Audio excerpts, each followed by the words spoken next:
If you've been keeping up with my socials, you'll know that I have been diving headfirst into the Sony ZV-E10, from unboxing it to getting it through the paces of all the kind of different things that I do as a content creator.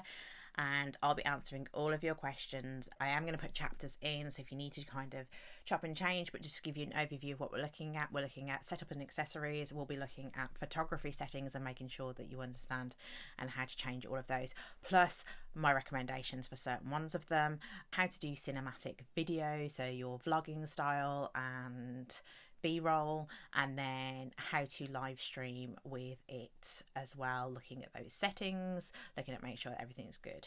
Finally, I'll obviously be talking about my first impressions from the last month, what I like and what has niggled me, which lets tell me there's a lot to talk about. Before we get into the nitty gritty, I asked you to hit me up with all your burning questions about, well, anything to do with this camera, and let me tell you, you guys didn't disappoint. 1 month earlier. So yes, we have the Sony EV10. I couldn't help it. It was probably the most compact, lightweight, on the go, easy shooting, not having to stress too much about taking my big gear with me. I don't want to take that out always because it's incredibly expensive and it's heavy. I wanted something a little bit easier to do, and of course we need to start dabbling into the world of mirrorless. Let's just open and find out everything about it, what we like, what we don't like, how to use it. This is my first mirrorless. Let's see what's in here. Okay, very useful. Now, what I will say to everybody, and it's the first thing I say to everybody, you get one of these. These are great. They tell you all the answers that you're probably Googling. You can get them in a PDF format. Just download the PDF format. It's on your phone. If you're there and about then and you're stuck, you've got one with you, but you don't have to carry it. So put a PDF on your phone. Okay, shall we start with the accessories or the camera? Camera. Okay, so let's have a look. Okay. Yeah. Sleek. Nice. There's your release button to release your camera to your lens. Nice, small, easy to catch lens. We're going to have to put the straps on. We're going to figure out the joys of trying to do that. So yeah, it's ergonomic, it's lightweight, it's definitely compact. It's something I can shove in my bag and not have to stress about. It's definitely comfortable. I'm going to have to get used to not having a viewfinder, and that's going to take a little bit of practice. I can guarantee at some point I'm going to try and hold this up to my eye and figure out what's going on. Flip screen is obviously the new viewfinder, and that's obviously very, very important. Obviously, they've allowed you to turn it around for transporting, which is why it's then upside down, because you don't want to obviously scratch that. You can get screen protectors for it, but sometimes they're more hassle than they're worth. Just look after it in the easier way. It's a nice wide angle lens. It's 16 to 50 instead of your 18 to 55. So it's definitely on the better end if you want to do those wide angle shots. Obviously we've got the autofocus. Obviously I can't turn it on yet because there isn't a battery in it. So let's just pop that down for a minute. Chargers. We've got obviously the battery, which I think I'll need to go on charge. Yep. Excellent. So we've got the battery. We've got the power connector to charge the battery up. We've got the strap. Everyone always struggles on how to actually put these up. This is where things get slightly more entertaining. So I will show you how to do that, because you see if you want to connect it to your computer and use it as a webcam, very useful. Might be tempted for a second screen so I can do more top-down stuff. And then obviously you've got your mic. This is your wind next straight on and goes into that joint just there. Egg cat to make sure everything's okay. So I am going to go and play with this and figure out exactly what it can and can't do, and I'll be back in 1 month later. So first of all, obviously we've got the setup and accessories. Exactly how do you set this up to get the most out of it, and what accessories do you need for it? Obviously, the first thing we're going to be talking about is how to put on a camera strap and which camera straps are going to be the best ones for you. Now, personally, I'm going to demo how to put it on with the strap that's provided, because then you don't have to buy anything. Now, if the thin strap doesn't suit you, then what I would recommend is going for something more like a scarf or something slightly lightweight. It's lightweight, you don't need anything massive on this. Put it bluntly, there's a big difference between this and this. Okay, having a good camera strap can really make and break your shots, because it's not just used for obviously keeping it safe around your neck, it's also about helping you do different compositions. So take that in mind. I like the scarf one for this one simply because it allows me to be a little bit more casual. I don't need the big hefty one I've got on my big camera. This does perfectly, and it's got an awesome pocket to go with it. If you've never put a camera strap on before, then you need to just watch this for a second. So open up the loop really, really wide. Okay. Bring your main body strap this way so that it's in line. You're looking to go up.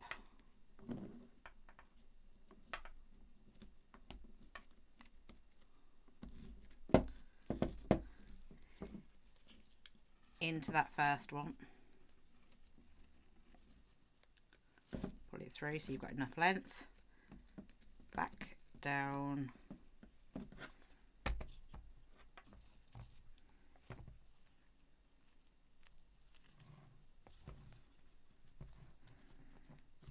It comes back out, so you've got 2 loops, and then you're going to pull both of them tight, and there you go.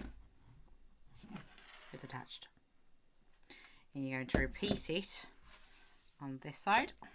So again, open up your loop nice and wide, feed it up through into that hole,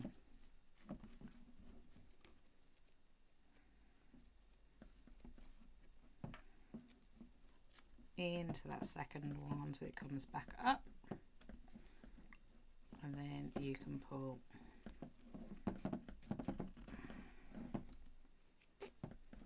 that tight, and there you have it.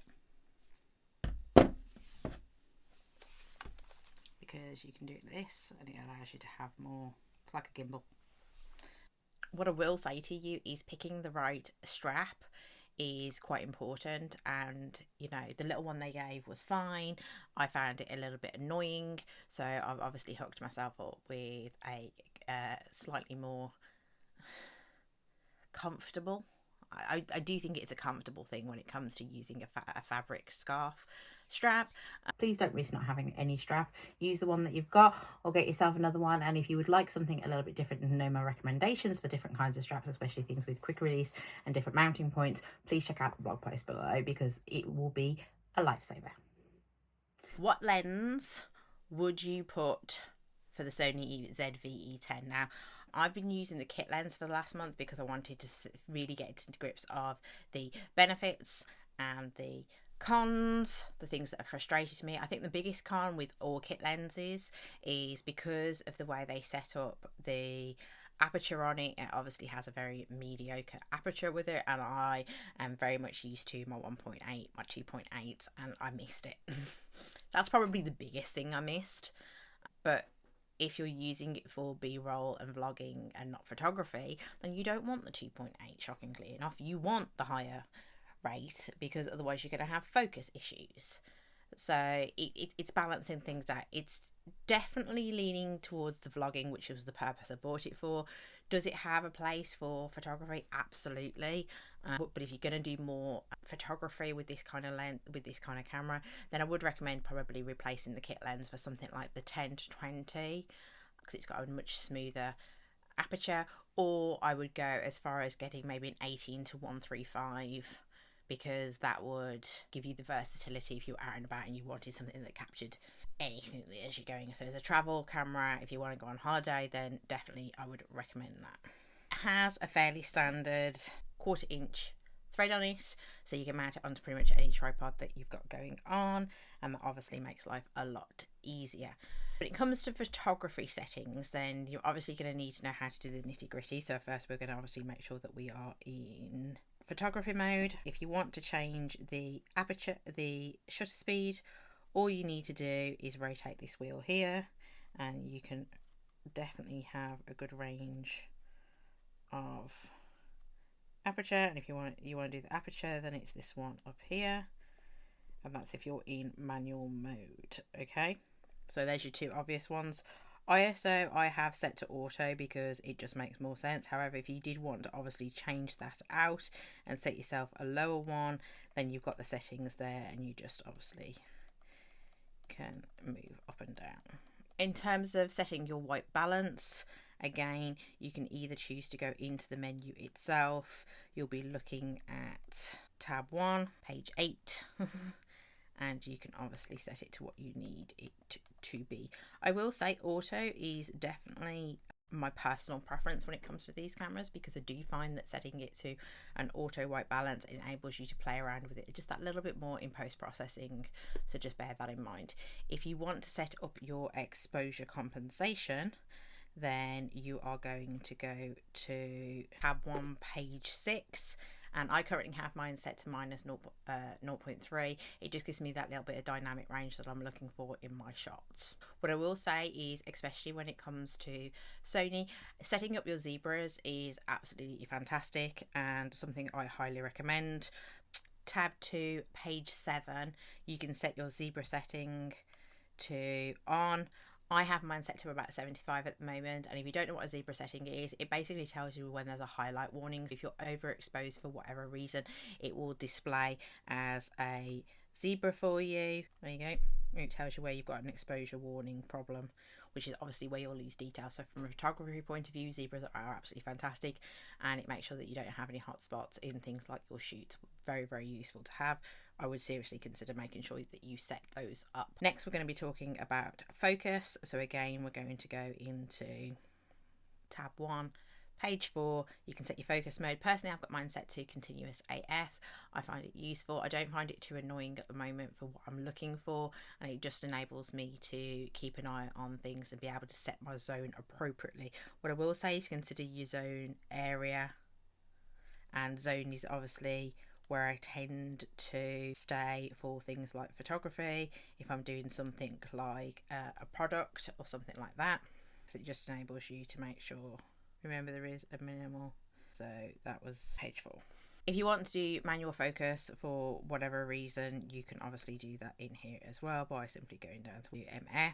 If you are in shooting mode and you want to know how to do this, then obviously you can press function, and you've also got your focus mode there. If you're going to have the joys of memory cards and you just put in any memory card into this, then obviously it's going to have format issues, and you need to format your memory cards to the device that you're using. So you should always format your memory card for photography in the camera you're going to use it. Now, if you want to do this, then you're going to go up to tab 5, and you're going to go across to page 4, and then obviously you can format that and obviously set any folders that you want to set it to. Please do this in your camera because it makes a difference, but obviously make sure that you back up your files beforehand. And if you don't know which memory card is the best one to use, then go check out this video because it will help you decode the joys of memory cards. Is it any good for photography? Well, yes, in certain scenarios. I found it perfectly fine to capture a still of a particular thing. Is it my Canon? No. And yes, there is going to be a difference because obviously it has different lenses, so I can shoot at different rates. I can also have a much lower aperture on it. I also have more focal points on it. So yeah, it's a fine for a beginner camera if you're out and about, you want to catch some shots on holiday. Absolutely fantastic, because I hate lugging the big one around with me, not only because it's so expensive, but also simply because it's incredibly heavy. It's ridiculous. So side-by-side comparison of a couple of shots just so that you can feel the difference. But what I will say to you is it's more about which settings don't you have with this camera rather than side-by-side comparison of the shot, because that comes down to your photography skills. Don't forget to save this video in case you forget all of these wonderful things, and you can come back to me and ask me any questions that I haven't covered, and let's know, we might have a part 2. When it comes to setting up your Sony ZV-E10 for video, there are a couple of things that you're going to need to consider. I'm going to go through each of those, how to set up the different settings, and then how to make sure that you can live stream as well. So we've got two parts to this, so make sure you stick around. So to achieve that different things, it all comes down to what you're shooting. I have like basics bits. I have continuous autofocus mode. I tend to leave my focus area set to wide unless I want to bring that a little bit tighter. I prioritize obviously face and eyes because 9 times out of 10 what I'm streaming is me, and I like to set it to a ISO limit up to about 3200 to make sure it doesn't get too silly. I set my auto white balance to automatic unless I'm doing a night stream, and then I'll set it to the Kelvin value that I particularly know that my lights are set to. Profile picture is what I would say something to adventure in down the line if you want to do some grading. For now, I just leave it off and leave it alone. If you want to do soft skin, then obviously I would choose either low or off, and product showcase I would leave on if I was going to do a talking head. So that's something just to bear in mind. File format, I tend to go for 4K for videos like this, and I make sure that my audio recording is somewhere between 2 and 12 to make sure that I've got a good sound. Wind noise reduction off if I'm inside, and obviously on if I'm out and about. Obviously just make sure you've got a dead cat. Steady shot depends on what I'm shooting, so we'll come to that in a minute. And I personally like to have my record lamp on so that I know that we're actually recording and the battery hasn't died. Zebra display, I keep my highlight warning on because it helps me to understand things. I set my function keys to make sure that I can skip between a couple of things separately. In particular, my different modes, because I have them pre-saved, and I'll show you how to do that. So for a talking head, something like this, I would definitely shoot at 4K, 24p. My area zone would be, I'd have a focus area of zone, and I would bring that focus speed all the way down so that you're not getting that topping and changing. Auto white balance and zebras on. If we're going to go out and about, then I would obviously up my stabilization to standard. One thing I will make sure that you all kind of understand is that if you go to active, which will, some people say obviously offers you a more active stabilization, but it does that by cropping in. So you just need to bear that in mind when you crop. When you're in active, it will crop in to enable it to be able to stabilize. There's no crop in standard, so especially for like B-roll, I'll go to standard. If I'm on the go walking, then ideally I'd still use standard, but I'd use my gimbal as well. Shutter speed needs to match your frame rate. Auto ISO with an exposure compensation of +3, so they can have that nice dynamic viewpoint.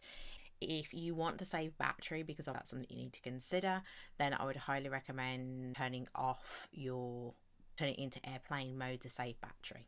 If I want to shoot cinematic and I want to get to that beautiful higher frames, what I would say is turn off active, put yourself into SQ mode, then it obviously jumps up to those higher rates. You want a focus area of wide, and it enables you to get a better feel for things. Autofocus and your transitions both need to be, sensitivity needs to be at high. Auto white balance, and make sure your shutter speed is set correctly, because sometimes it changes, sometimes it doesn't. This seems to be how it goes. So here is an example of the cinematic cube mode. Here is active stabilization and standard stabilization. So my big question to you is, video settings do you prefer in this? Is there something necessary that I haven't thought of? And don't forget that you can save all of these as predetermined settings so that you can flick between them with simply a touch of a button if you want to go between these two things, which is very good if you want to do something like talking head and then B-roll, because you don't have to remember where all the settings are, even though I've shown you exactly where all of them are. Finally, you have what happens when you want to live stream. Now with live streaming, what I will say to you is you're going to want to, so how can you use it as a webcam? Quite literally, you just need to plug it into a USB-C into the back of your camera, and you should pick out that it's a camera available for you, and it's as simple as that. It looks like this. You're obviously going to want to do streaming, then you need to make sure that your camera runs. You don't need a capture card for this if you're using it on a standard PC. If you want to turn the microphone off for whatever reason, then obviously you can do that in the settings. Can Sony take audio input from a Type-C port? The biggest thing I will say to you is it's better if you don't, because you have a microphone situation and you do have a HDMI port if you want to play. There's your mic. What's nice about this is there's your phone, and then you've got obviously PC, HDMI and your headphones, so you can use them all separately, which can be useful if you don't have a other way of doing it. That's the biggest thing I'll say to you, is just bear it in mind, take into consideration things like your slow mo, so using things like the SQ mode, and obviously you can activate eye tracking if you're going to do something like live streaming, because it'll do it all in-house for you. So is it any good? I think it all depends on what you're going to use it for. For vlogging and day-to-day B-roll, which is pretty much my goal for it, it was absolutely fantastic, and it stopped killing my battery on my iPhone. So that was absolutely fantastic during the price point, because it's not going to do as well as obviously my Canon, because there's a massive price difference and we're talking at different specs. So overall, I think it's worth the money. That's what I would come down to. I genuinely think it is worth the money. If you are looking for that extra thing, just remember you're looking at a jump of like 1.5k to get that next step, and there are little hacks and bits that we can use in the meantime to get that going. Now, once my Rode mic finally actually turns up, I will do a short video on how to connect it to a beast of a mics, and we'll talk about the mics in particular on top, but that is a separate video. And hopefully we'll have a series of these so that you can, if this has helped you in any way, shape or form, please hit the like button, because it really does help me. And until next time, happy shooting.